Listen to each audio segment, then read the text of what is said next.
I just want to give you a brief introduction to Dr. Coleman. I've been studying this for a long time and seeing what's happened to our country, and you know, it's kind of sad in this country that you have to come to a meeting on Saturday morning to get the truth. You can't turn on the television because you sure don't get the truth there. So we sure appreciate everybody coming out. But in order to do that, I ran across Dr. Coleman's work. And when you've studied this and looked for the truth, and it's a pleasure to find somebody like Dr. Coleman that'll bring you to a new level of what the real truth, who's really behind what's going on in this country. None of this is an accident. This is orchestrated. This has been planned and plotted and is moving right along. And if the only thing that you can do is be informed and learn what's going on, who's really behind it. And nobody does that better than Dr. Coleman. He's an author of 3 books. He has a table back here. I recommend that you look through his material. It'll bring you to a new level of information as to what's going on in the country as well as the world. And this is the only country left that stands between the country as we know it, or the world as we know it, and the New World Order, which will drastically change everybody's lives, as Dr. Coleman will tell you. But the big difference between Dr. Coleman and some of the other speakers is he's been in most of the places that we're talking about. He's been in Lebanon, Brazil, France, Italy, Spain, England, South Africa, and all over the U.S. And he did this, in his work. He has first-hand experience with most of the things that are going on here. He studied 5 years in the British Museum in London, also in the Cain Museum in Egypt, where he did research on the Black Plague. And, if you study his work or read his work on AIDS, I think it'll shock most of you. In his investigation, through the congressional records. And the congressional records is where most information is in this country. And he would feel very comfortable, in debating the Supreme Court justice on the Constitution at any time, because our Constitution is basically being walked all over at this time. But at this time, I'd like to bring on Dr. Coleman, and let's give a big hand to him, and we appreciate him.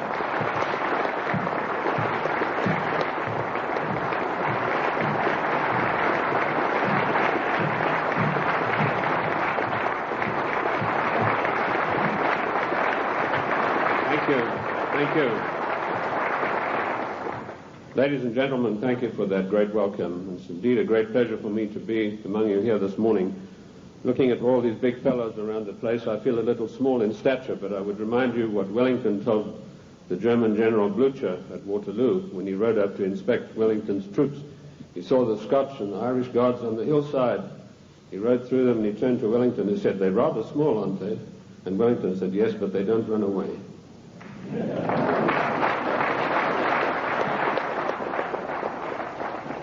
Ladies and gentlemen, I bring you a message of hope, not fear. A message that I hope will galvanize us all into much needed action. The problem is quite simple. Anarchy and chaos prevails in Washington, D.C. because the federal government has seized powers to which it is not entitled to and is passing masses of laws that are 100% unconstitutional. And when you get men setting themselves up as greater than the Constitution of the United States, you get anarchy and eventually tyranny. Now, I'm paranoid. I'm going to admit to you right up front. But let me tell you what the real meaning of the word paranoid is. It is a man or a person who has the ability to link events that seemingly are not connected. That is the true meaning of paranoia, or being paranoid. Of course, it's been used by our enemies, the socialists, the Marxists, the liberals, the so-called progressives, to smear us. How many times haven't I heard it said of me, that fellow's paranoid? Yes, I'm glad to admit it, because I have the ability to connect events that are seemingly unconnected. And when you do that, you begin to arrive at the truth. It's taken me 25 years to come to the conclusions that I have come to. And I want to tell you that one of the biggest things I discovered in my work was the existence of a supranational committee composed of 300 men. I came across this quite by accident when I was serving in Africa, in Angola, and I was given a series of documents which were only supposed to be handed in to top-level people. They were what we called above the top level of classification of intelligence documents. And there I discovered that whilst I thought I was in Africa fighting against the invasion of the communists, I was in fact fighting to introduce socialist regimes in the black African countries, and that I was actually working for a committee called the Committee of 300, also known in intelligence circles as the Olympians. I'll stop right there, and I want to digress for a moment and tell you the word intelligence has been bandied around a great deal in the United States. I've seen people writing this and that and the other intelligence newsletter. They really have no experience whatsoever. In 1986, I wrote a work called Mind Control, Metaphysics, Extremely Low Frequency Radiation, and Weather Modifications. And in that work, July the 8th, 1986, I said that the top-level intelligence organization in the United States was the National Reconnaissance Office, far bigger than the CIA and any of the other intelligence agencies. And by the way, we have about 10 different ones in the United States. And I even had the audacity to give the address of this organization. 3 weeks ago, Mr. Sam Donaldson, the gentleman who wears that beautiful toupee so effectively, he came on with the program in prime time, and he said, this is one of the biggest scoops that ABC has ever had. And he told about the National Reconnaissance Organization. The exact same thing that I published 8 years earlier.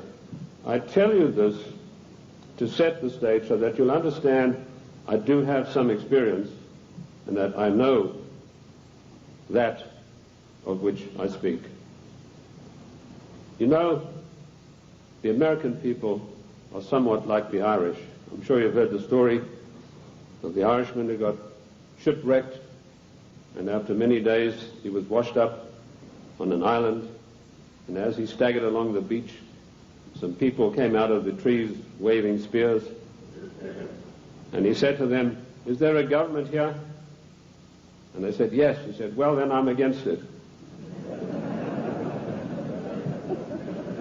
Liberty is based on individual freedom. We are individual people. We are not the mass, so disdainfully referred to by Karl Marx and the socialist writers.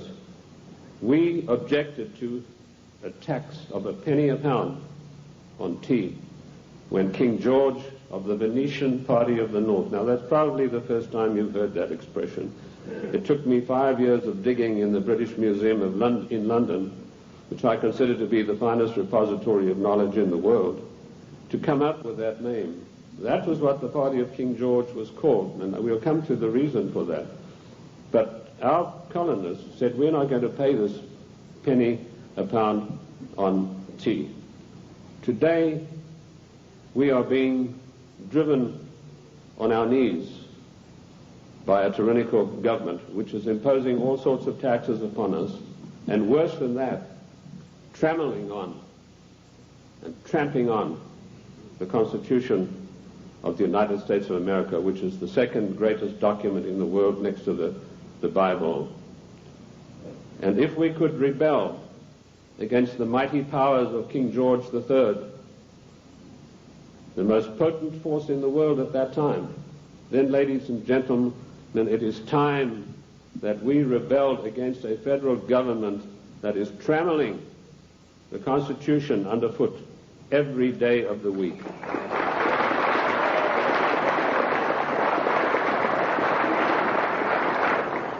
King George III of the Venetian Party of the North did more than that. He sent Adam Smith, a servant of the British East India Company, to formulate a policy which he called free trade. And by the means of free trade, Adam Smith, a greatly beloved economist of the Marxist, the socialist, and the liberals, hoped to bring the small manufactories and the industries established by the colonists to their knees. Let me tell you unequivocally that free trade is piracy. There is no such thing as free trade. We have to reject this constant brainwashing to which we are subjected. Free trade began with Adam Smith and the British East India Company. Now, who is the British East India Company? They played a massive role in the history of the United States of America. Only you are not taught this in your schools or in your universities, but you need to know. In my book, The Committee of 300, which took 20 years of research, and incidentally, I was only a little bit behind with Karl Marx. He spent 30 years in the British Museum in London, where he got most of his things from. I point out that the British East India Company was the most powerful trading company in the world. They made their massive monies out of the dope trade. They first grew prime poppies in Kew Gardens in Kensington, London, got the best producing opium poppies. They then shipped them to Benares in India, where they began a massive plantation of poppies, opium producing poppies. They then used their famous tea clippers to transport the poppies in the form of raw opium to China. And by their military force, they imposed an opium policy on China that turned the Chinese nation into a nation of addicts. And they enforced this policy, which was known to the royal family and Lord Gladstone, the Prime Minister, and every one of the lords and ladies in England. And they made a massive, huge fortune. In researching these documents in India House in London, I came across some of the manifests of the old tea clippers and the numbers of kegs of opium they carried and the values. And I totaled up these things, and I found to my astonishment that if we took 1970 as an optimum year for profits in General Motors and Ford, in 1 year, the opium trade with China was 3 times the profits of the combined profits of Ford and General Motors in 1970. And this was shared by 300 people. That was the committee that ran the British East India Company. They all had equal voting rights. They could not outvote each other, and of course they were sworn to secrecy. The descendants of the British East India Company today run the United States. And I will hope to prove my thesis as we go along. They also interfered in the development of the United States on every occasion. They armed the Indians, they armed the people against the settlers who were pushing west. They ran the Hudson's Bay Company. They also ran so-called mission stations in China and got these missionaries, who were really not missionaries at all, to push opium on the Chinese. And I remember a conversation with the late Gamal Abdel Nasser of Egypt, Prime Minister of Egypt, President of Egypt, and Mohammed Aikel, one of the top journalists, with Chow En-lai. And Chow En-lai told him, he said, you know, the Americans and the British made China a nation of opium addicts, and now with the Vietnam War, it's our turn. We are going to make the Americans a nation of opium addicts. So you can see the influence, the evil, baleful influence of the British East India Company upon the great nation of the United States of America. They were the ones who financed the war. They put up the money for the British troops to buy the Hessian mercenaries and to fight the colonists. Those brave 3%, let me remind you that only 3% of the people took arms and stood up against the mighty army of King George III. We are 3% here this morning, but that's enough for us to withstand the mighty force of the federal government of the United States of America.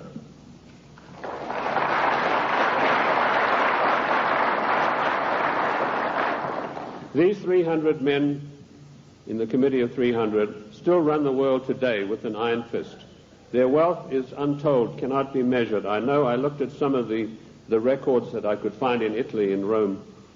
I've done most of my work on location, and this has always been invaluable to me. And I came across the families in Italy who were called the fondi, meaning the people who had all the money. They were all members of the Committee of 300, the Lucatis, the Recanatis, the Volpi du Miseratis. These people are so wealthy that they would make David Rockefeller look like a piker.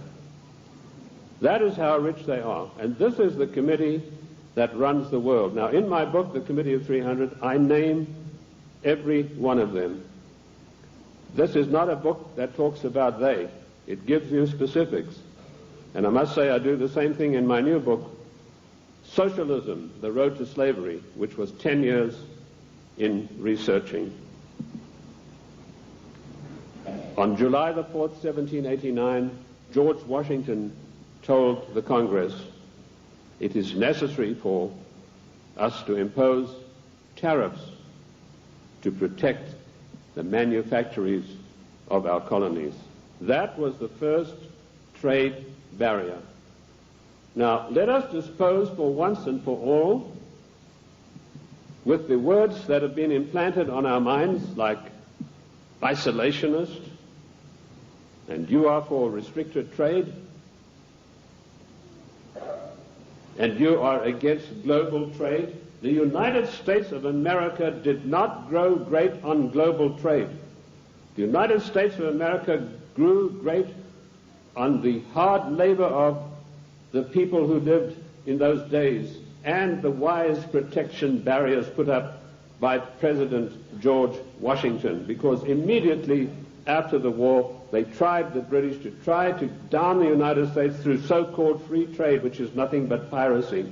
Free trade, ladies and gentlemen, is a one-way street which allows other countries to dump their products on our markets to the detriment of our own people. That's what free trade is. It's strictly a one-way street. The trade barriers were increased by Lincoln, Garfield, and McKinley, and all three presidents paid with their lives for that policy. Disraeli was particularly incensed with Lincoln. Disraeli was the British Prime Minister at the time, and he ordered British MI6 to assassinate Lincoln, which is what they did, the same way as British MI6 publicly executed President John F. Kennedy at a later time. Our founding fathers and our presidents saw the value of trade barriers. They realized that we, if we wanted to progress, were not to be the dumping ground of the world. And I'm going to leave that subject for now and return to it later. The format that I want to use this morning is the type of questions that are most often asked of me. I've spoken to hundreds of thousands of people across the United States and worldwide, and I've been on many, many radio shows, and these type of questions, we note them, and this is what comes up most of all. Who and what is the Committee of 300? Well, I've dealt with that. I've told you this is a supranational body that knows no boundaries, respects the laws of no countries. The first time that they were publicly announced was by a German socialist by the name of Walter Rathenau. Now, I'll give you some background of Walter Rathenau. He was the financial advisor to the Kaiser of Germany, and he was also the financial advisor to the Rothschilds, the French family Rothschild. So he must have known what he's talking about. He made an astonishing statement in 1934. He said, there is a committee of 300 men that rule the world. They are known only to each other, and nothing happens without their consent. When former head of state Mikhail Gorbachev visited the United States a few years ago, flanked by George Bush and Quayle, he opened his Gorbachev Foundation in the United States. And he let slip, he said, this is being done with approval of the Committee of 300. CNN cameras were on him. They immediately switched. Now, I wrote to CNN and I said, could I have a transcript of this program, which they said was available. I never got a reply. I followed it up with letter after letter, but nothing ever came of it. The point I'm trying to make, ladies and gentlemen, is that the federal government, the secret upper-level parallel government that runs the United States, does not want you to know that you have an upper-level parallel government that calls the shots, that dictates what is going to happen to your life and mine. So that's how I found out about the Committee of 300. The next question is, what are their goals? Their goals are a one-world government, latterly called the New World Order. The one-world government began with King George III. At the time that the colonists were brave enough to take him on, King George was already busy formulating a one-world government, and he had lined up at least 50 countries that were willing to come into this future world dictatorship with him. The goals then, very simply stated, are to make the world over into a one-world, new world order dictatorship controlled utterly and completely by this Committee of 300.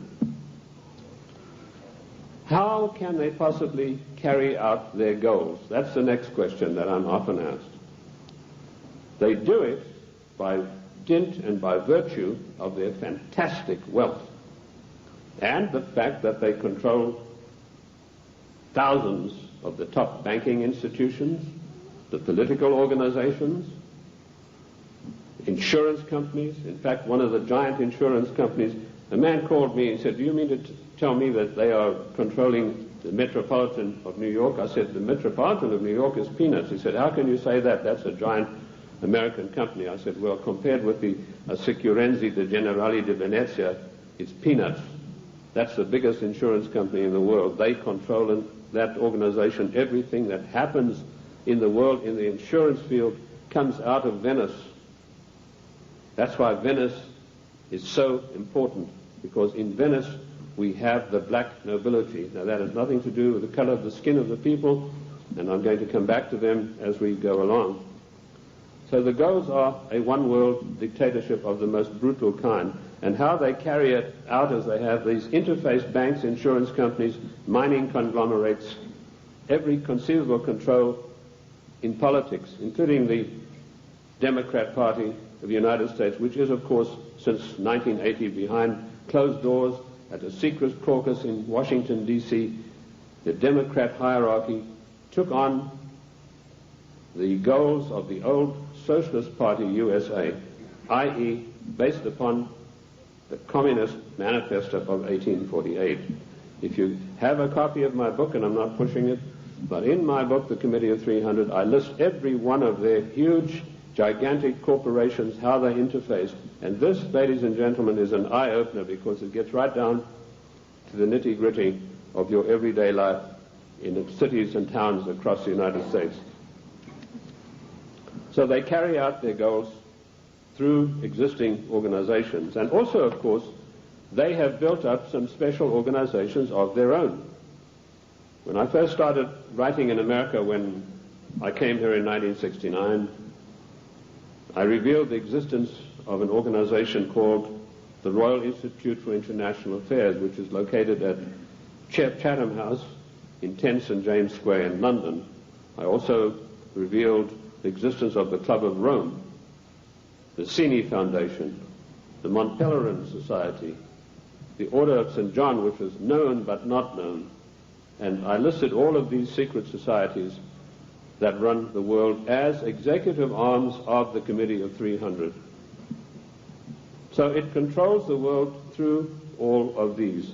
The Royal Institute for International Affairs is the executive arm of this committee, which gives instructions to the United States government to this very day. The chain of command is as follows. Every Secretary of State that has been appointed since 1919 is appointed by the Royal Institute for International Affairs. That may come as a shock for you.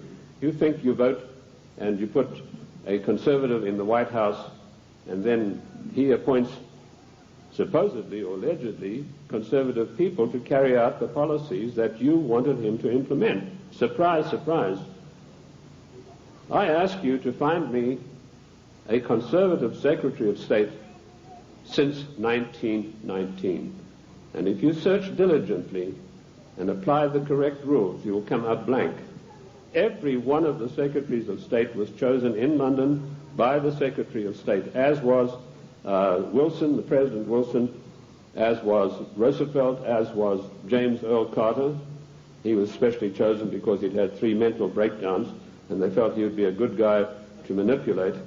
Oh, I'm talking facts. I'll tell you the story of that. In my World in Review news magazine, I wrote that, James, I'm digressing a bit here, but it's necessary to do that now and then. It's not a sign of a bad speaker, although I don't put any laurels around my own neck. But James Earl Carter was not a known entity in the American scene. I first heard of him through my intelligence contacts, particularly my French sources, who were one of the best in the world after MI6, and he told me, your next president is going to be a peanut farmer from Georgia. And I said, how come? He said, right now they're meeting at the Dorchester Hotel in London. And if you get your Fanny over there, he said, you'll find that there's a lot of goings-on you might like to look at. And lo and behold, that's what was happening. The Royal Institute for International Affairs had ordered David Rockefeller to find a candidate who was totally weak, preferably a little mentally weak. And they put one of the greatest brainwashing specialists in the world, trained by the Tavistock Institute for Human Relations, Dr. Peter Bourne, on the job. And he said, it's funny you should say that.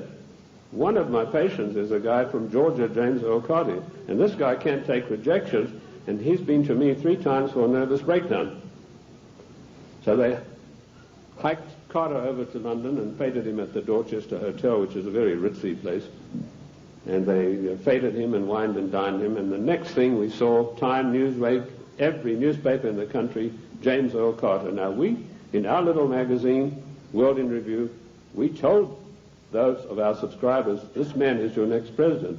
We also did exactly the same thing with William Jefferson Clinton, because we had the story of the Club of Rome. We knew who Agnelli was. We knew that Agnelli had had a huge love affair with Mrs. Pamela Harriman, and that Mrs. Pamela Harriman was the doyen of the Democrat Party, and Mrs. Harriman had been given the task of finding the next president of the United States, a socialist. And she picked up Clinton and said, you're our boy. But there's one snag. Clinton went up there, brushing his forelock back, said, well, you know, there's one problem. My wife's left me. So Mrs. Harriman was dumbfounded. She said, well, you better give it back in a hurry. And he said, no, she doesn't want to come back to me because of my tryst with other women. That's how he put it. My philanderings would have been a better word, but he said tryst with other women. So Mrs. Harriman sent for Mrs. Clinton, and she duly came to New York, and she sat her down and said, look, if you want to be the first lady of America with all the attendant prestige and power, you better forget about your husband's philanderings and get right back to him. And that is precisely what happened. And when I heard that had happened, I knew this guy was the next president. And we wrote that in our news magazine. And sure enough, a year later, here came marching into the scene William Jefferson Clinton. So the RIA, the Royal Institute for International Affairs, does control everything that happens in the United States. They give their orders to the Morgan Guarantee and Trust Bank on Wall Street. And the chief executive officer of that organization is Dennis Weatherstone. And he duly relays the orders over to the Secretary of State, whoever that happens to be. And he then relays the orders to the President. There was one exception to this, and that was during the illegal, 100% unconstitutional Gulf War. Now, I'm going to use a word, and I apologize to the ladies for this, but I need to tell you this graphically to illustrate the power that the Royal Institute for International Affairs exercises over the affairs of the United States of America. when George Bush was hesitating and didn't know whether he should get into the Gulf or not, the Prime Minister of Britain, Mrs. Margaret Thatcher, came over to the Committee of 300's headquarters at the Aspen Institute, Colorado, and this is the phone call that she had with George Bush. She said, "George, this is Margaret. Apologies to you, ladies president. Get your ass up here. I've got some orders for you about the Gulf War." And Bush went scurrying up there like a little messenger boy, and the next thing we know, there was this massive outpouring of propaganda to start a war against the nation of Iran, a nation that had never done this country one iota of harm. I use those illustrations in order to give you the extent of the control that is exercised by this Committee of 300. There are many other societies that are operating for the RIIA. The Illuminati, which has been around for many, many years. I've written a work called The Illuminati in America, 1784 to 1994. A lot of people think this is an ancient secret society that's gone away. They think that Adam Weishaupt had a quarrel with the Catholic Church and that's it. Don't you believe it? 13 of the top families in the United States are in the Illuminati today, and they have a big say on everything that happens politically in this country. Then we have the Society of Cincinnati, which I don't think many of you will have heard about. That is an ultra secret society to which every president of the United States is forced to belong, including our so-called conservative presidents. And I point this out to you to show you that it doesn't matter who is in the White House.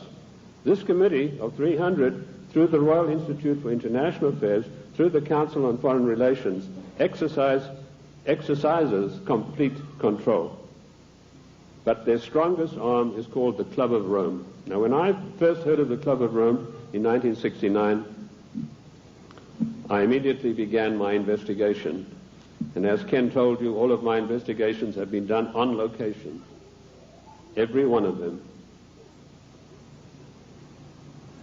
The Club of Rome is one of the most insidious, baneful organizations in existence today, which has done intolerable, immeasurable harm to the United States of America.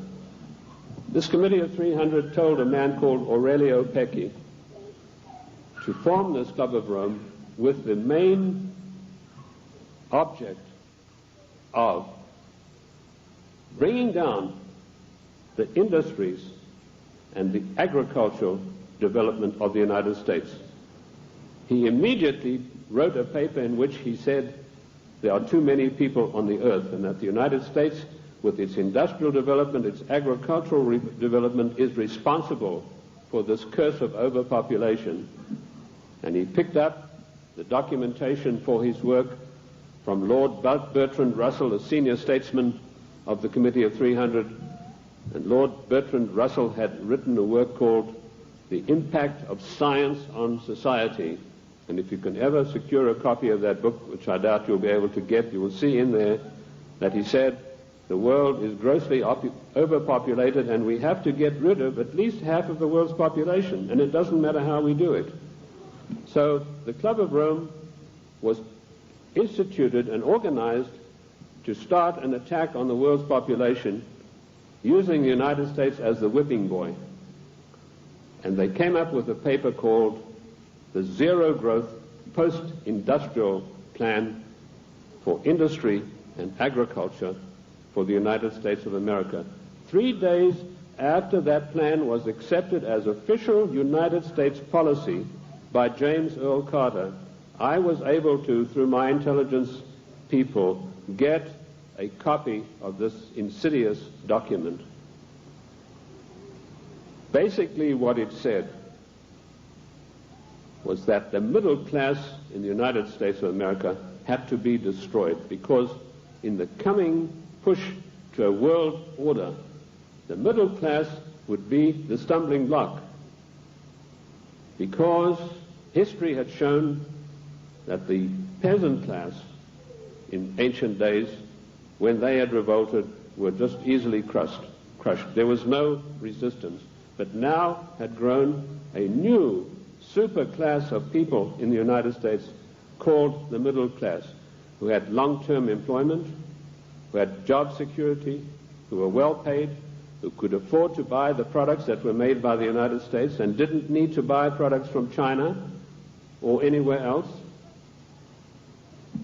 And the Club of Rome post-industrial zero-growth paper said this has got to stop. We have to bring down the middle class of the United States. And the way that we will do this, the way that we will accomplish this task, is by crushing their industries. In 1980, based on this report, I wrote a small work, a booklet, called The Death of the United States Steel Industry. And in that I told of a French aristocrat by the name of Etienne Davignon, and I'm sure there's not a single steel worker in America out of a job who's ever heard of this man's name. But they put this aristocrat onto the job of destroying first the steel industry. In my book in 1980, I said that by 1985 we would have silent blast furnaces. The rolling mills would be stopped. There would be no more shipbuilding. We'd have thousands of skilled workers who'd passed the skills of their trade down for generations, who were forever dispossessed of their jobs. If you go to the northeast United States today, ladies and gentlemen, and I've just been up in Cleveland where I had a very good radio address I gave there, you will find that what I said in 1980 has unhappily come to pass. In 1970, the United States had 5,000 ships built by good United States know-how, using good United States steel. 5,000 ships sailing the high seas. Last year, we had exactly 270 such ships, and at least 50,000 steel workers permanently out of a job, jobs that will never come back. What happened? Did we suddenly lose our marbles? Did we suddenly lose that great American know-how of getting things done? Did we lack finances? Did we run out of money? No. None of those things happened. What happened was this dastardly Club of Rome had sent their emissaries to the United States to deliberately destroy our steel plants, and they did it by opening the doors of so-called free trade. And everybody who signed the NAFTA treaty and everybody who signs the GATT treaty when it passes is a traitor and a seditionist.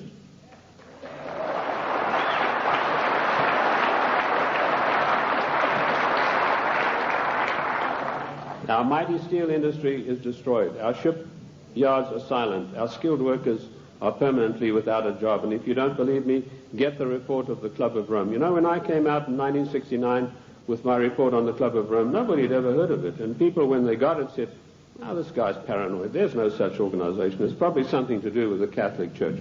Well, surprise, surprise, 25 years later, last year, the Club of Rome celebrated its celebratory anniversary, and Alexander King, its chairman, stated, "The American people henceforth must get used to the idea that they will never, ever again in their lifetime have full employment." What a scandalous thing that our government is fully cooperating with this organization built up by the Royal Institute for International Affairs to destroy the middle class of the United States and to add to the policies of global genocide. And that brings me to the next question. What is the Global 2000? Once again, when I heard about this policy,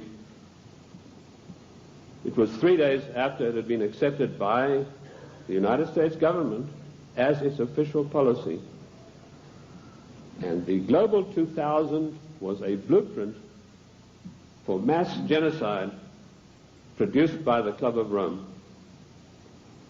Basically, what the Global 2000 calls for is the destruction of half of the world's population by the year 2050.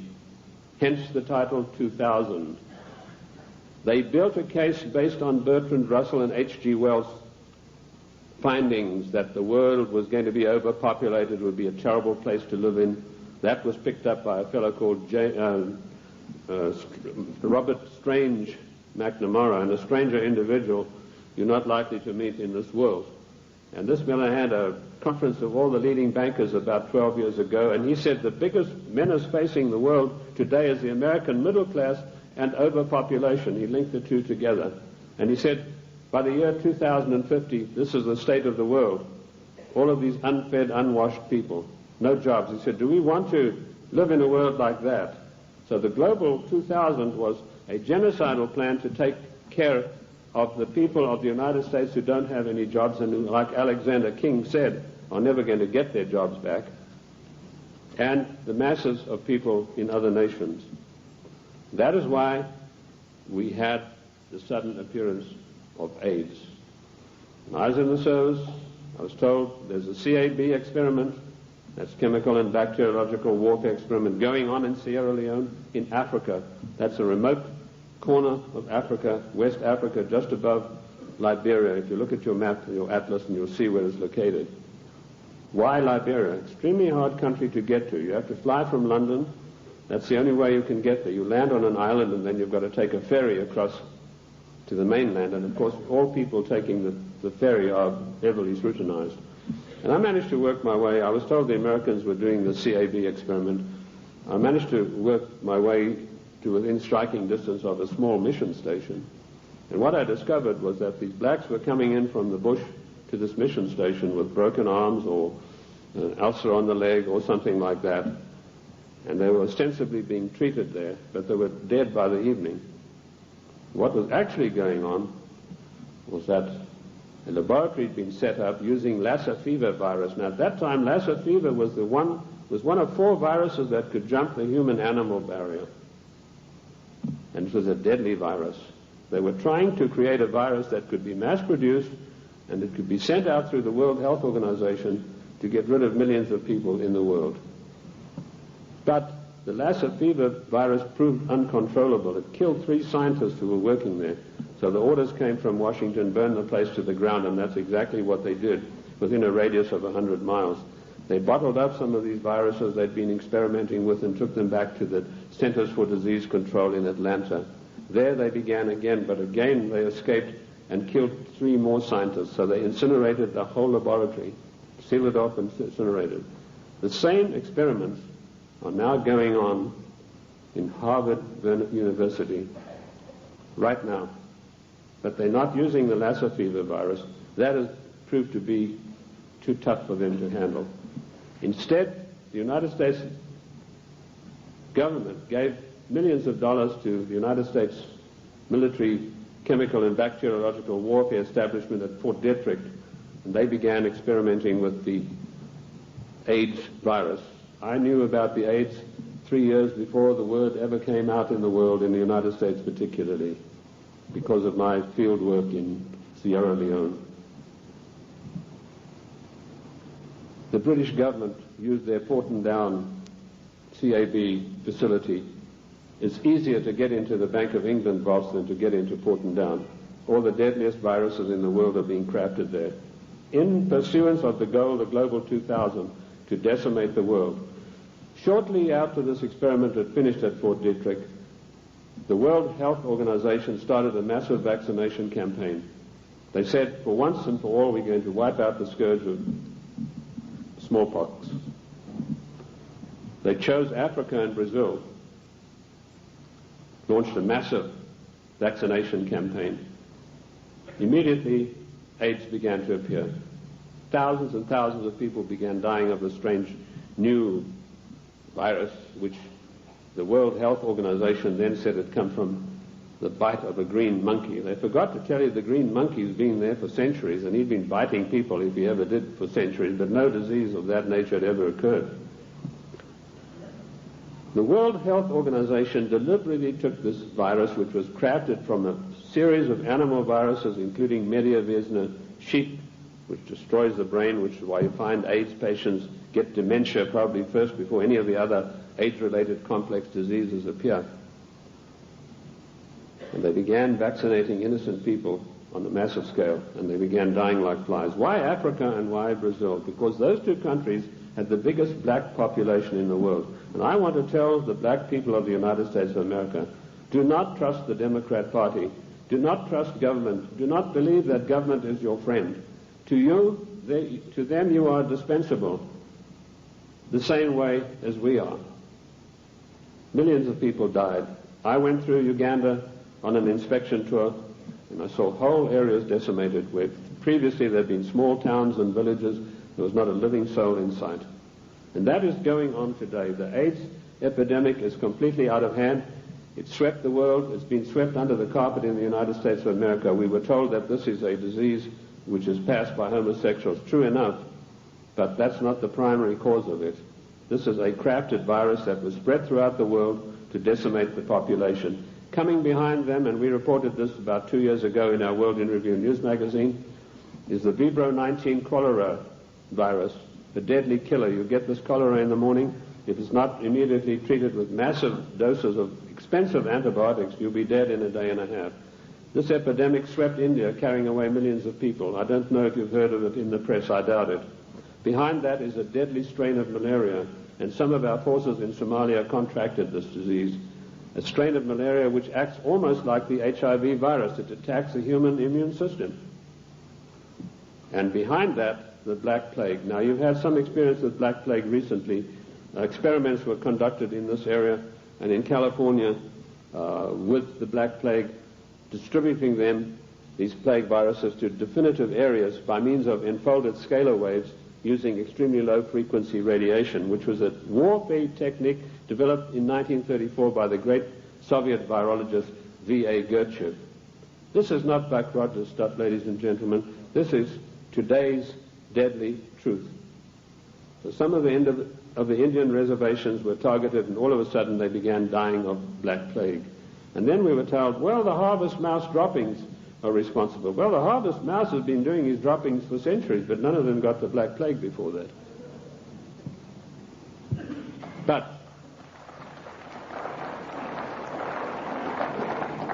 what happened immediately following the so-called population control meeting in Cairo? There was a sudden and violent outbreak of Black Plague in India. And it is still going on, and it is not under control. This is all part of the Global 2000 mass genocide plan. I know something about the Black Plague because in my research in the British Museum I discovered that the black Venetian nobility had none of their families or members had ever got the Black Plague.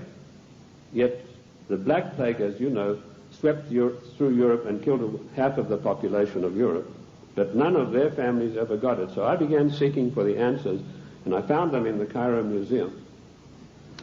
So people said, well, how come, if these things are true, how are they going to protect themselves? They being the Committee of 300, their servants and their families, they have the means of protecting themselves by certain types of herbal compounds mixed with sugar.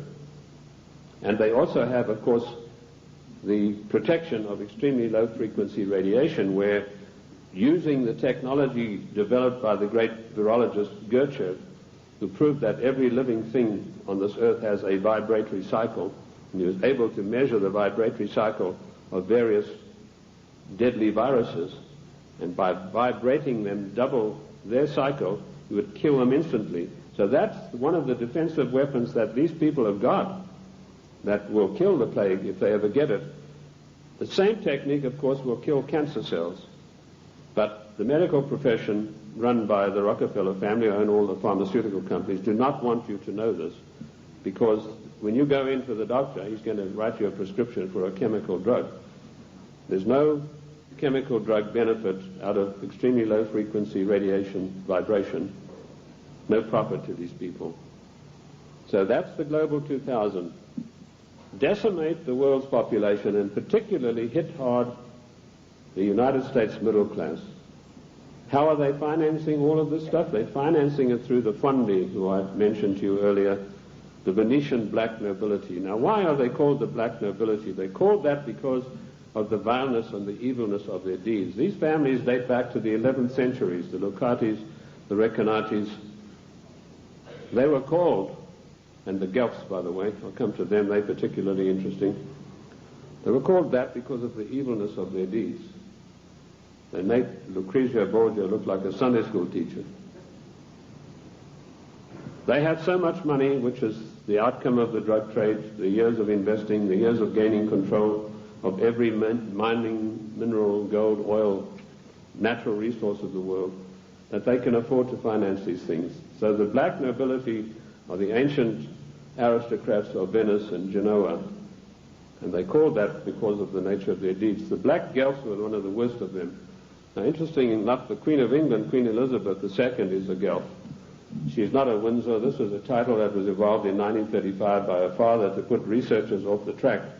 I like to include myself in that category, although I wasn't doing it then. I was much too young to be doing it, but he didn't like that certain people were getting hot on the track of who this royal family actually was, and so this was put out that they are the House of Windsor. They are not. They're the House of Guelph, and it's important for us to know that, because every time there's a financial crisis, it follows a meeting of the black Guelphs upon the Royal Britannia yacht of the Queen of England, which anchors off the coast of Venice, and all the world bankers meet over there and say, now this is what we're going to do to country X, this is how we're going to control this worldwide situation, and then they go off and give their orders to everybody. So that is the way it is done. I told you earlier that they controlled the United States. Even in the days of President Lincoln, they had him assassinated on the orders of Disraeli, and they then, of course, in later years, were able to elect one of the worst socialists we've ever had the misfortune to suffer under, Woodrow Wilson. Wilson was elected by a ploy. Of course, they got Teddy Roosevelt and the Bull Moose Party running as a supposedly third candidate to siphon votes off so that Wilson could be elected as a socialist president. Now, our eyes have been fixed on Moscow. We've been led down the garden path, ladies and gentlemen. All of the time we've been looking at Moscow, and we've been told what demons they are in Moscow. Rightly so. But all the time this was going on, the Trojan horse of socialism in Washington, D.C. has been stealing our country away from us. And in my book, Socialism, The Road to Slavery, I give you a full and factual description of exactly how this was done. In 1898, the Fabian Society, a socialist organization, sent Ramsay MacDonald, Prime Minister of England, to the United States to spy out the land. He came back and he said, there are two things in the way. You have a very strong middle class, and you have the Constitution of the United States, both of which have got to be destroyed before we can socialize America. The first step they took was getting a socialist president in office in the form of Woodrow Wilson. Woodrow Wilson was controlled out of England by Sir William Wiseman, head of the North American desk of MI6. Now, in case you don't know MI6, it is the most powerful and the oldest of all intelligence agencies in the world. They taught the CIA. They taught the Vatican intelligence. They taught the French intelligence. They taught the Mossad. They taught the Cheka. Captain Hill of MI6 went out and set up the Mossad. And Captain Hill went to Russia and helped the Bolsheviks set up their single-cell apparatus. Sir William Wiseman was the controller of Wilson through Colonel House. Now, who is Colonel House? He was an unknown person who emerged out of Texas. His father served the Rothschilds during the Civil War, and he emerged out of the war as the only person in Texas who'd made any money. And House was sent to Washington in order to control the first socialist president, and he took his orders from Wiseman, and House lived but a few blocks away from Wilson, and above him, Wiseman had an apartment. And that type of control is not gone. It is still here to this very day, right now, as I speak to you. Other questions? Give us some examples of what you're talking. How do we know that what you're saying is true? I'll refer you to the great soldier son of the United States of America, General Douglas MacArthur, a great patriot, a great warrior, a great Christian. When Douglas MacArthur was in Korea, he and General Stratemeyer of the Air Force devised a plan that would have put China out of action for the next 50 years. He submitted this plan to Washington, an arch-socialist, one of the most vilest creatures who ever walked this earth by the name of Dean Rusk, immediately summoned the President of the United States to a meeting in Blair House. And he said, "Mr. President, we have seen the plan submitted by General Douglas MacArthur, and there's no way in the world that you can allow him to implement this plan." And Truman said, "Why not?" He said, "You know very well that anything that relates to China has to be cleared by the Royal Institute for International Affairs first." And he said, "They don't want you to do this." And MacArthur was not allowed to carry out his plan. And 50,000 sons, beautiful Americans, were slaughtered on the battlefields of Korea needlessly because of orders from the Royal Institute for International Affairs. And that same institute is controlling President William Jefferson Clinton to this day. MacArthur was eventually bowler-hatted on the orders of the British government. I mentioned earlier the death of John F. Kennedy. Given the methods that are well known in intelligence circles of how to get rid of bothersome people, it would have been a very simple matter to make it look as though Kennedy had died of a heart attack or some other natural cause. Instead of that, in order to warn every president that would follow in his wake, every powerful person in this country in the know, you do not kick over the traces. You obey us, or you will see what will happen to you. Kennedy was publicly and brutally executed in a plan carried out by British MI6 under the control of Sir William Stevenson and his lieutenant, a Canadian citizen by the name of Major Louis Mortimer Bloomfield. Now, you won't get that in any of the accounts of the Kennedy assassination. You'll find it in my book, The Committee of 300. You'll also find it in my monographs about the Kennedy assassination. Who are these people? Sir William Stevenson ran American intelligence throughout the Second World War out of the RCA building in New York. His second in command, a Canadian citizen, Major Louis Mortimer Bloomfield, ran Division 5 of the FBI counterintelligence. You want examples of how Britain controls this country? I have given you them. I've also told you that every Secretary of State since 1919 is selected by the Royal Institute for International Affairs on the orders of the Committee of 300. Why is this? We go to these conventions and there's all the hoopla in the world. The balloons are flying, the straw boaters are in the air. Bush has been elected conservative president. Reagan has been elected. What happens in reality? The Secretary of State, who's charged with carrying out the policies, subverts each and every one of them. You show me a Secretary of State that has acted in the best interest of the United States of America since 1919, and I will give you the only money that I've got in the bank, which is about $1,500. You're welcome to it, because I know that you will not be able to do that. Every Secretary of State has subverted and acted in a treasonable manner towards the people of this great country. And when they haven't done it directly, they've done it through surrogates like Lachlan Curry, who ordered the military to jettison a shipment of arms destined for the great Chinese leader Chiang Kai-shek, to jettison overboard these arms in the Indian Ocean. And that's exactly what they did.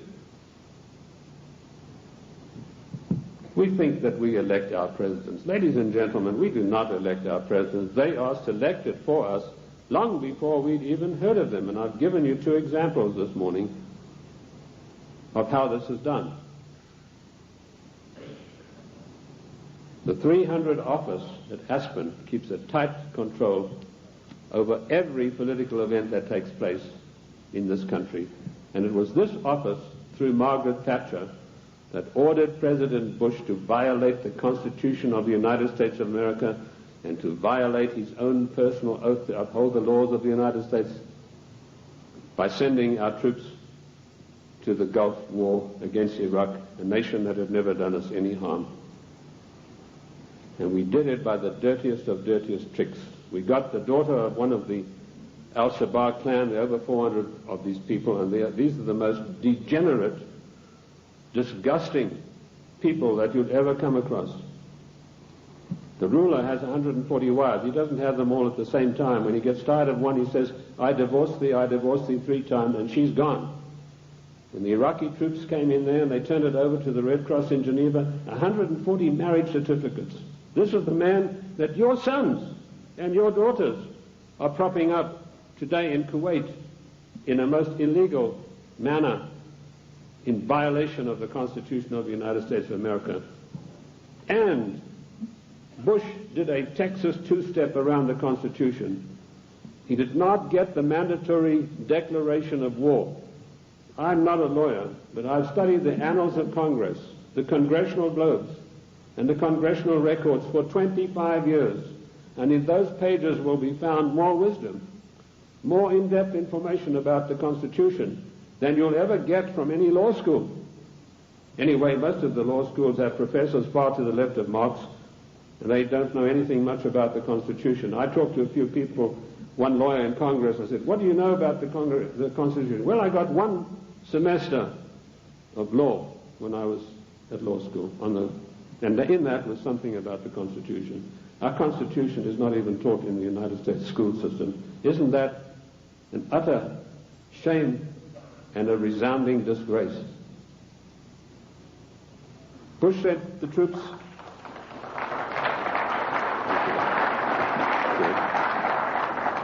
Bush did not get a constitutional declaration of war. This is a very difficult area of the Constitution. It's probably one of the most complex areas of the Constitution. It's a 5-step process that involves both houses making separate declarations, then joint declarations, then the army has to be informed, and then the public has to be informed, and then we have to be told whether this is a private war or a public war, i.e. whether all the armed forces are going to be employed or only one branch. In so-called police actions, the President has 45 days to use only one branch of the service. Bush violated his oath of office by going to the United Nations, to which we do not belong, and getting them to give him a so-called color so that he could send our troops to the Gulf. Our troops to this day are in the Gulf illegally, in violation of the Constitution of America, and we're still paying for it. The story that the Gulf states put up all the money, you go and ask the General Accounting Office, as I did, how much money have they paid? We are still paying for the Gulf War, and now we've got another huge bill to meet, billions of dollars, for Clinton's fantasies, to go out there and support this disgusting Al-Shabaab clan. I don't know if you know the story of Kuwait. It's really a horrendous one. I don't want to get into that too much, but that land was stolen from the Iraqi people by the British imperialists. They came in and drew a line through the sand right through the middle of the most important oil fields that had just been discovered, the Rumelia oil fields. Thenceforth, this is going to be called Kuwait. And they brought up these tame sheikhs from Bahrain and put them in as the rulers. And since then, they've been stealing the oil off Iran, and the proceeds go to the British banks in the city of London for the Committee of 300. They're just doing the same thing now in South Africa with the gold. That's part of their tactics to gain control of all natural resources through the world. I also touched briefly on Giovanni Agnelli and Mrs. Clinton and how she had left her husband, and Pamela Harriman. Pamela Harriman, for her duties in getting Clinton elected, was given a plum job as ambassador for the United States to France. And this is what happens to the traitors. Patriots are punished and traitors are rewarded. Dennis DeConcini, who voted for the giveaway of our property in Panama and who voted for the crime bill and every other obscenity that is passed by the federal government in violation of the Constitution, he's now going to get a plum ambassadorship when he retires, on top of his huge pension of something like $200,000 a year. I've been asked whether Clinton will stay the full term. Yes, he will. Clinton will stay the full term because he's been given a job to do, and that is to pass certain far-reaching socialist measures. And he's been very successful in doing that with the help of so-called Republicans. I personally am not in favor of political parties. I'm like George Washington. He said, political parties are baneful, and in the long run they are harmful.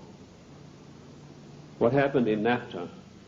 A so-called conservative, Mr. Newt Gingrich, who I wouldn't trust as far as I could throw him, went out and acted as the floor manager, as the party whip in true parliamentary style, and he whipped up 132 Republicans, so-called, to support NAFTA.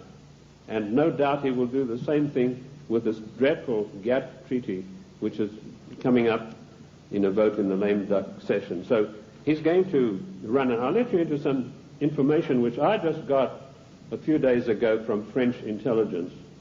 Clinton would not be able to run on his record or anything that he's done or anything meritorious. So what he's done, he sent emissaries, and this is the first time you're going to hear this. You might hear it in 1996, but this is the first time you're going to hear this now. He has sent emissaries to Iran to dig and promise huge sums of money to any of the Iranians who will come up with the actual documentation of the scandal where our prisoners were kept there until Reagan was elected the president. And if he can come up with this documentation, he's going to keep them. In 1996, he's going to come out and say to America, I have here documentary proof of how bad your Republicans are, President Bush and Reagan. Look what they did. And on the strength of that, he hopes to run in 1996. That's what he's doing now. He's taking the money that he's not entitled to, and he's using it to bribe the Iranians to come up with these documents. I don't know that they will, because I think they like him even less than I do, and that's saying a lot. What is the Clinton agenda? Clinton has been instructed to socialize America, and let me tell you that the enemy in Washington is more to be feared than the enemy in Moscow. I've said this for years. What does socialism do? It forces changes upon people that they do not want and do not ask for. And we've seen how dangerous that is when we look at the programs that were supposedly programs invented by the United States government and by the presidents. A man called Stuart Chase, an arch-Fabian socialist, wrote a book called A New Deal. Frances Perkins, who was the first female socialist cabinet minister appointed in the United States in the Roosevelt administration, she got hold of a copy of this book and she ran to Roosevelt and said, look, this would be a marvelous program for you. So in the 1932 Democrat and by the way, don't call them the Democratic Party because they are not. We are a confederated republic. We are a constitutional republic.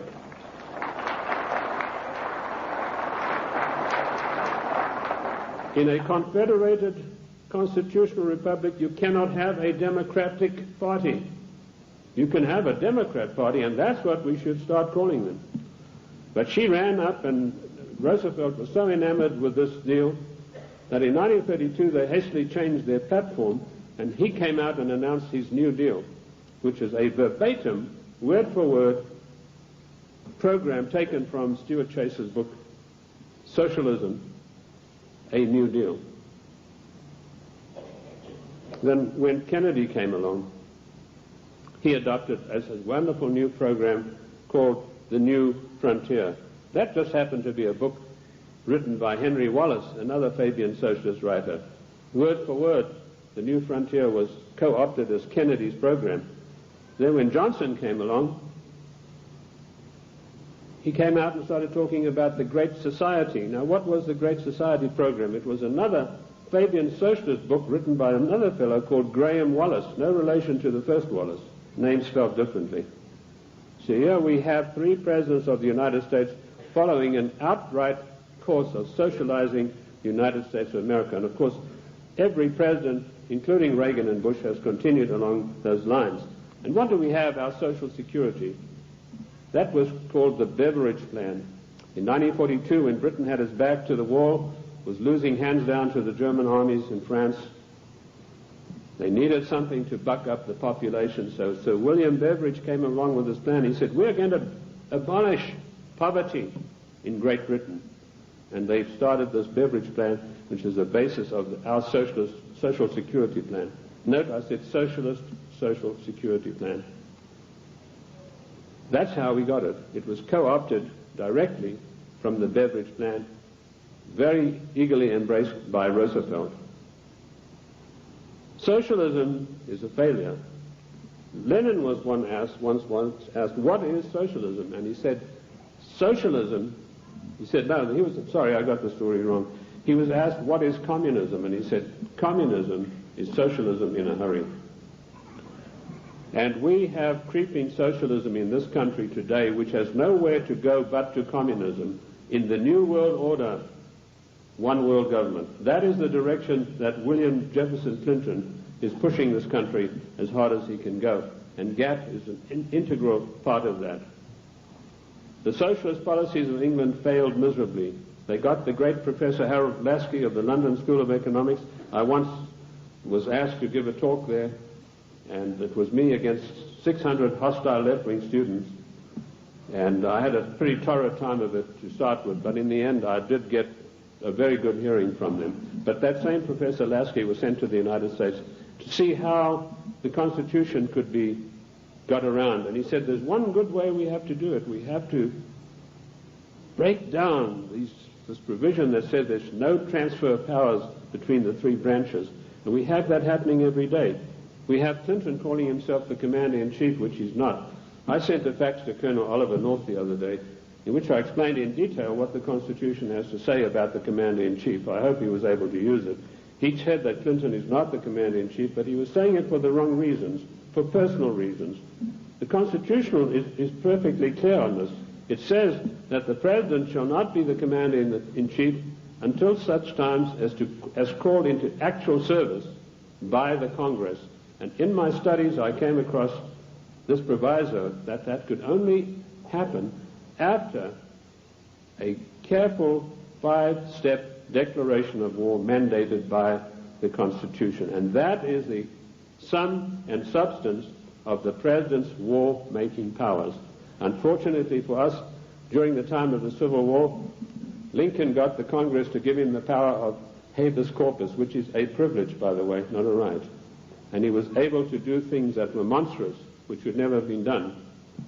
Why Clinton is telling everybody he's the Commander-in-Chief, it's not out of ignorance, as I pointed out to Colonel North in my facts. It's a deliberate, carefully crafted plan to get the people of the United States used to the idea that he is actually the Commander-in-Chief. And I tell you, he is not. The Constitution says he is not, and I can give you chapter and verse. Because should there a time come when he wants to take some drastic kind of action, he can then get Congress controlled by the Democrats, even a lame duck Congress, to give him the power of suspension of habeas corpus, and can say, as Commander-in-Chief of the United States Armed Forces, I hereby order XYZ to happen. It is a deadly danger, and we are fast asleep. I tried to alert Colonel North to exactly what's going on about the so-called Commander-in-Chief, and I only hope that he will put it to good use, because I do not have the same forum that he does. Anyway, socialism is a total failure. When it began to sink in England, they sent John Maynard Keynes, or Keynes. He said Keynes was a better word because it rhymed with brains, and this is the man who did in the economy of every Western country. And he came to the United States, and by his charm and good looks, he was a tall, well-spoken English gentleman, immaculately suited, connoisseur of wines and cheeses. And it was said of him that there was not a single lady who could resist his amorous advances. He was able to charm Roosevelt into giving the British government $3 billion to prop up their socialist programs. That wasn't enough. They then sent Harold Lasky and John Maynard Keynes for a second handout. This time they got $7 billion. And when Roosevelt was asked about this, he said, let's forget all of those silly little dollar signs. And the same thing is happening today in the field of foreign endeavor.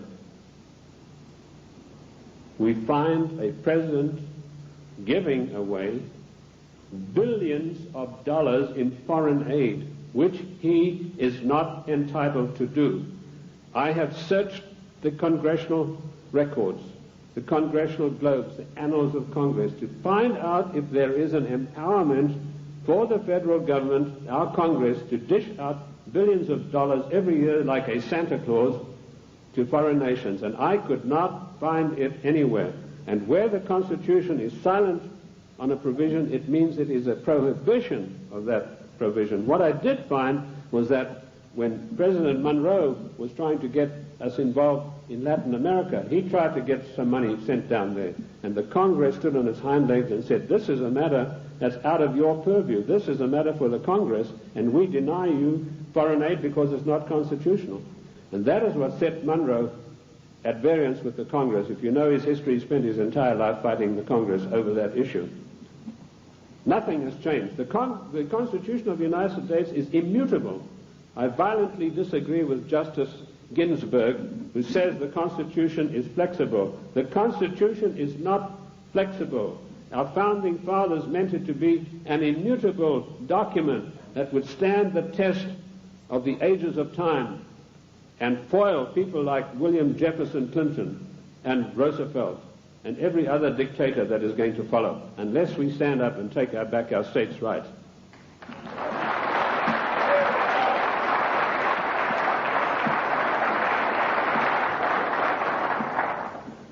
What is the political future of the United States? I told you that we are being forced into a one-world government, new world order, by the use of the word democracy and by the use of the word global trade and free trade. There is no such thing as free trade. The United States made itself great by its own manufacturing abilities. We had our people fully employed. We had our people who could buy all the products that we made. We did not need global trade. If people wanted the privilege of selling on our markets, they had to pay customs tariffs. And did you know that up to 1913, all the money that it took to run the United States came from customs tariffs? We had no income tax. And in 1913, we had a surplus of $5 billion after all our bills were paid. Now comes Socialist Wilson, and the first thing he does, he calls for a joint session of Congress, and he said, we've got to stop this isolationist. Ladies and gentlemen, this word isolation is a smear word. It's intended to deceive you. We do not need global trade. We need full employment. We need our people back in full-paying jobs. We need our industries revitalized. We have today 40 million unemployed Americans, and Alexander King has stated the policy of the Club of Rome, followed slavishly by William Jefferson Clinton. Americans can forget about full employment in the future forever. 40 million, those are the real figures. We have 25 million people underemployed, people with great skills who are acting as doormen in hotels, flipping hamburgers, for God's sake. These people, and they talk, Mr. whatever his name is, Reich or whatever it is, he says, oh, the Clinton administration has created 2 million new jobs. Well, I don't like to pick on his size, but I think it's gone to his head, if you get the drift of my meaning. There's no 2 million jobs of any magnitude being created. He's talking about makeshift jobs. We have the biggest underpaid, underemployment class in the world today, and we have the middle class totally destroyed by the socialist administration, and Clinton is hand in glove with him and going along with him as fast as he can go. We have become the dumping ground for the world's products, and that has put our people out of jobs, reduced our standard of living, the object of the exercise being that one day we shall be no better than a third world country as far as our standard of living. Take the shoe industry. In 1950, only 4% of shoes sold in America were imported shoes. Every president that came along knocked down the tariffs against shoes, imported shoes. Today you have China, Taiwan, Malaysia. 84% of shoes sold in America come from those countries, which means a total unemployment in the shoe industry of this country of over 250,000 people. Isn't that a scandal and a disgrace? That we open our doors and allow these people who we subsidize with foreign aid to come back and dump their products and put our people out of work. In future, historians are going to say, this was the maddest nation on earth to allow this insidious war to be waged against them. And that's what it is, ladies and gentlemen. This is a war to the death for the United States of America. The only thing that is making it unrecognizable as a war, there are no big drums being beaten, there are no flags waving, but we are being insidiously destroyed in a trade war. And GATT is a coup de grace to kill off the American middle class for once and for all. And while in passing to GATT, did you know that one of the provisions, I've read the 26,000 pages of this GATT document, and I want to tell you, I don't believe a single one of our senators or our members of the House have read this document. One of the provisions that I found out is at birth, once GATT is in control, every child born in the United States will have to have an IRS number. Another thing that I found, the GATT financiers, and this is a massive bureaucracy, are going to come in and they are going to limit the type of dividends that you can earn on your investments from bonds.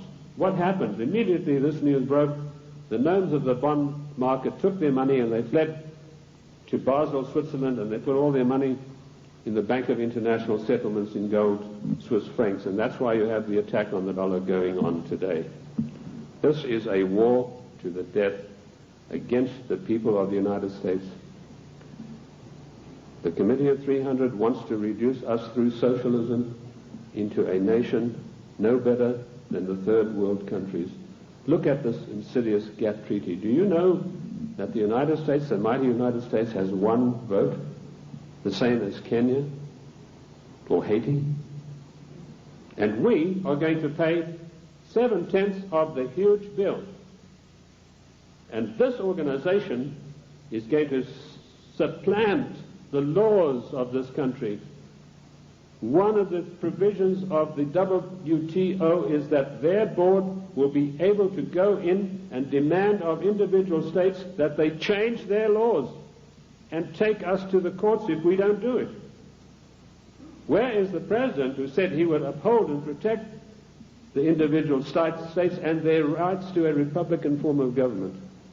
This GATT treaty is one of the most insidious, unbelievable attacks on the United States that I've ever come across. Let me tell you that if the Russians were to drop a couple of nuclear bombs on Washington, and that might be such a bad thing, let me tell you that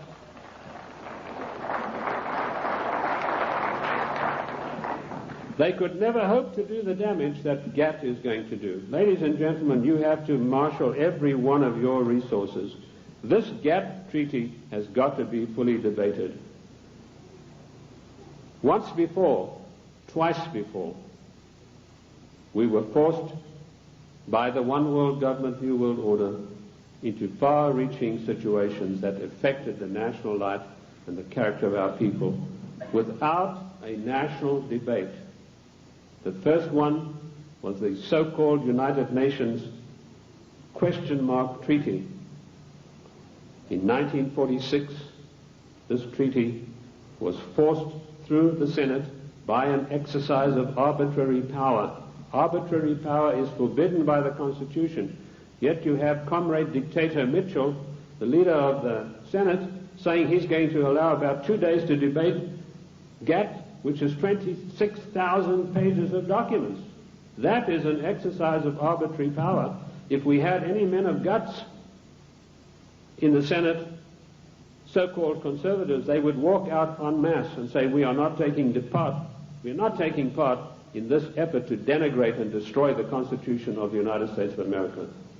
And you can imagine what an effect that would have.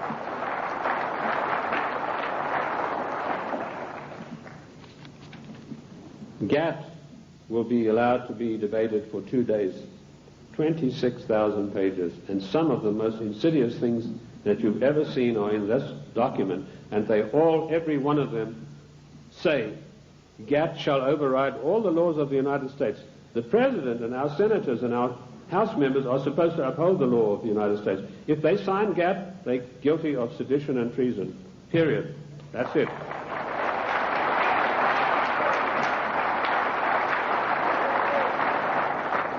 This came as a natural outflow of the United Nations Treaty. I found there that 5 senators, listen to this for a disgrace, ladies and gentlemen, 5 senators actually read this United Nations document. Again, it was 53,000 pages long.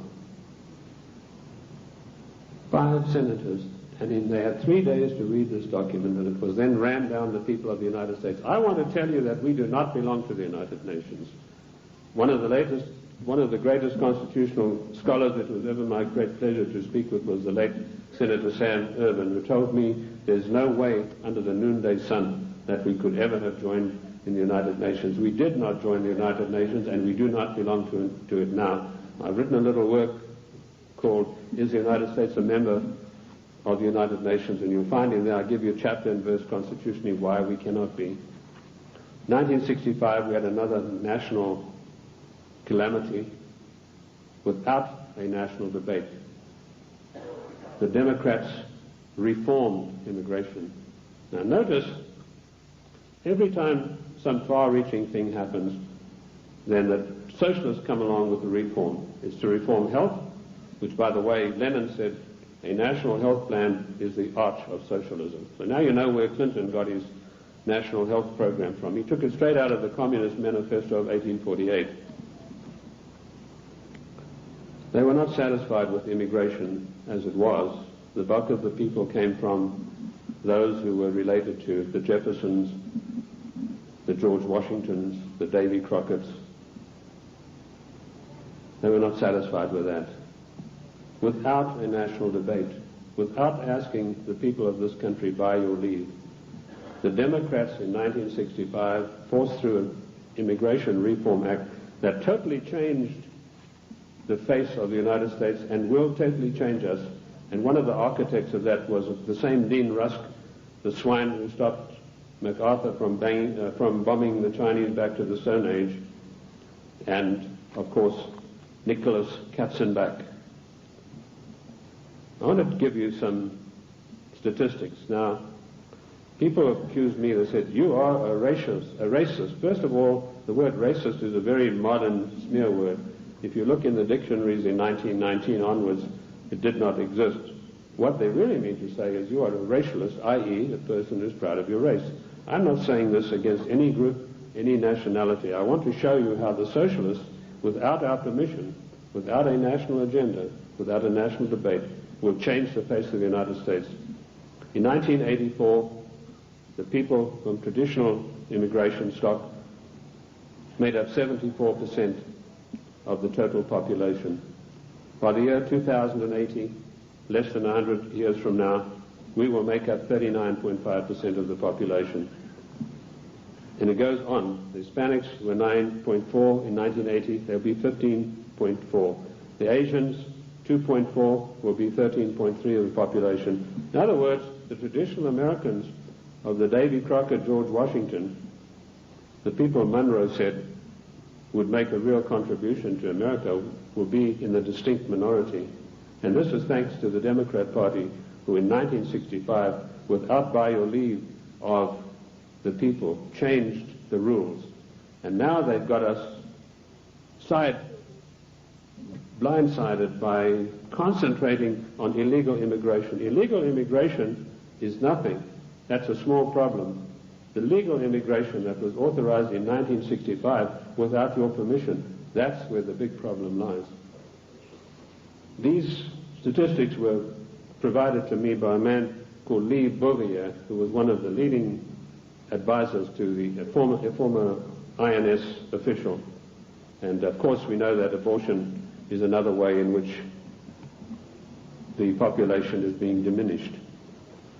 I have challenged judges all across the country to show me in the United States Constitution, where is there provision for abortion? And I've yet to see. Oh, they say in the Fourth Amendment. Don't you believe it? The Fourth Amendment has nothing to do. It doesn't mention the word abortion. And where a word is not mentioned in the Constitution, it is a prohibition of that word. There's no such thing as free choice. This is a communist doctrine brought to this country by a woman called Madame Calonte. Madame Calonte you've probably never heard of, but she is the inventor, the author and the finisher of NOW and NARL and abortion. It's all in my book, Socialism, The Road to Slavery. Where do we stand now?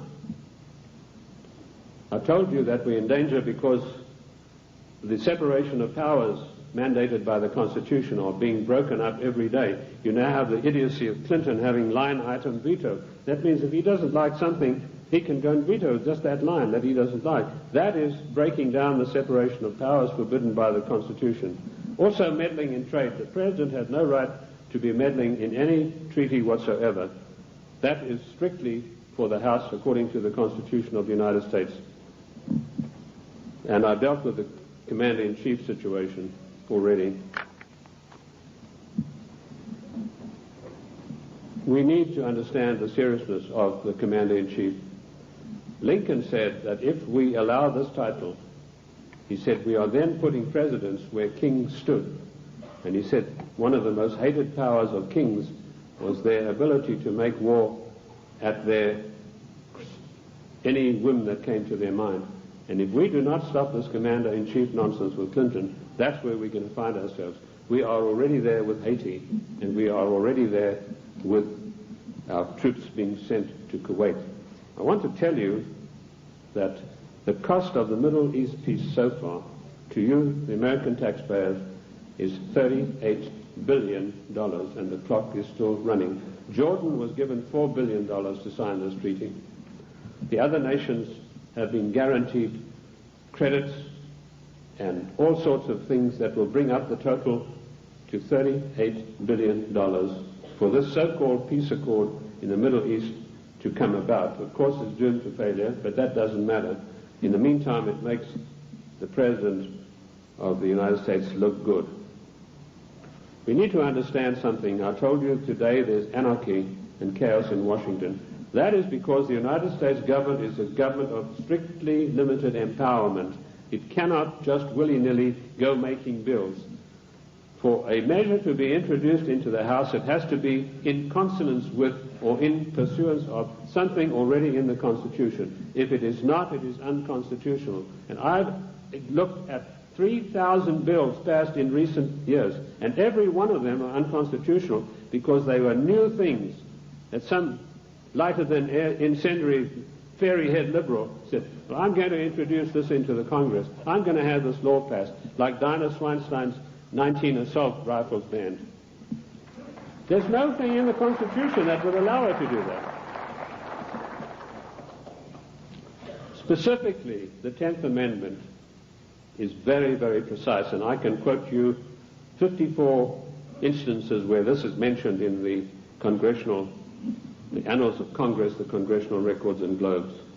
The 10th Amendment is a restriction on the federal government.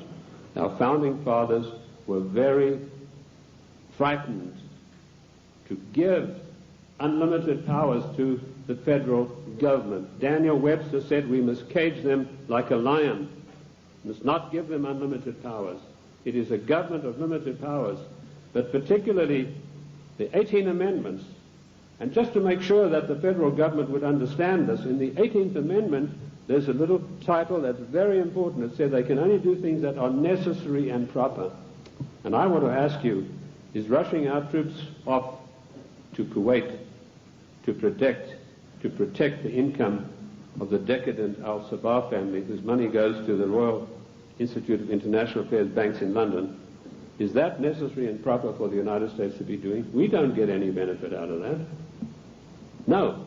The 18th Amendment, necessary and proper. The 10th Amendment, the police powers of health, education, and police protection are entirely reserved for the states. And I can quote you 48 court cases from the Annals of Congress, from the statements made by the Founding Fathers.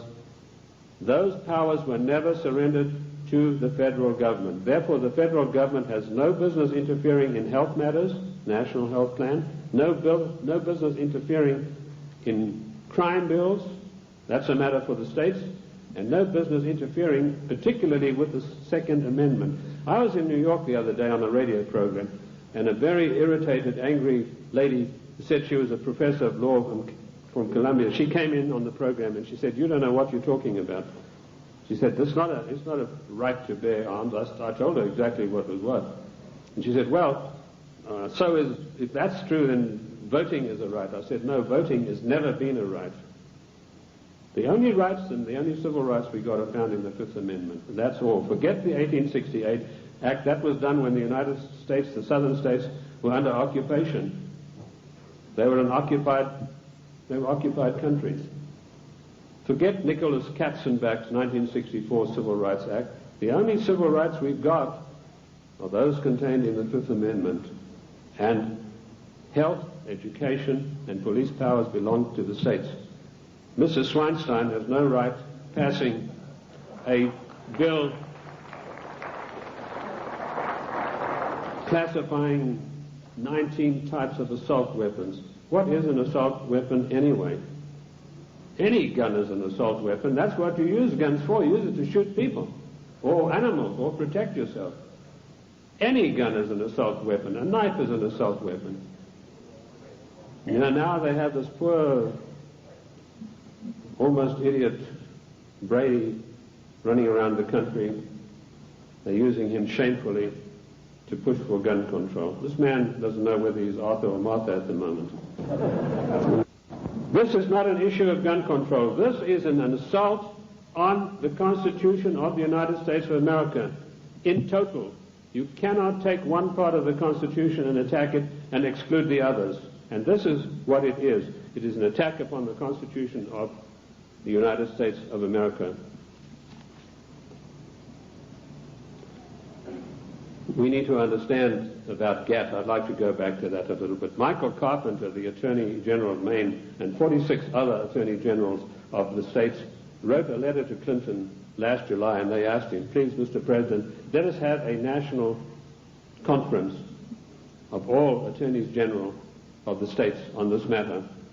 Clinton refused to answer him. Instead, he got his Hollywood lawyer pal, Mickey Cantor, whose only expertise in the world is running around with a Hollywood crowd.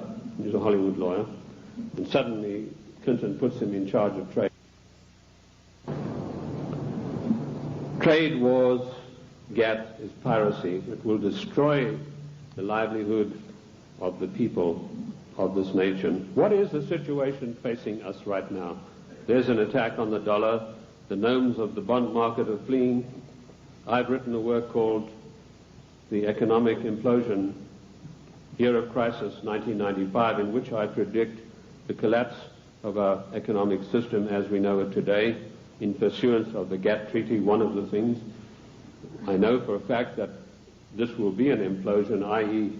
our system will collapse on the ground of which it now stands. It's not going to be an explosion that will scatter everything. And we know that GATT will come in and say how much you can get for your interest. They will also put the International Monetary Fund in charge of our finances, and banking in this country will be in the control of 5 major banks. That will help to control the situation and further destabilize the country. That is the aim and object of all of this. Once a nation is destabilized, it's very easy to deal with it and push it into a socialist new world order, a one world government. Ladies and gentlemen, I want to say to you today, the time has come for us to recognize that we are 50 individual nations. We have all the rights of an individual nation. We gave only limited empowerments to the federal government. They have grossly, flagrantly violated the concord that we have with them.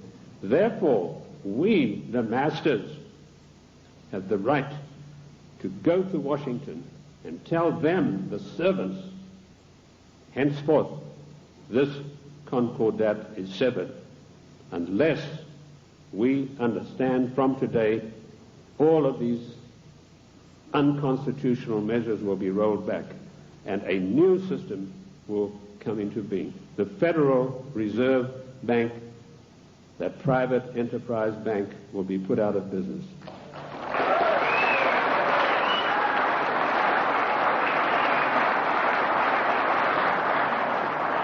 Ladies and gentlemen, this is not anarchy.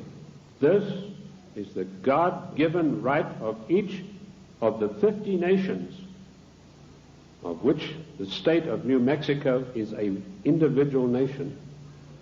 We are the only entity in the entire world that has a legal document that allows us to dissolve the federal government without resorting to violence and bloodshed.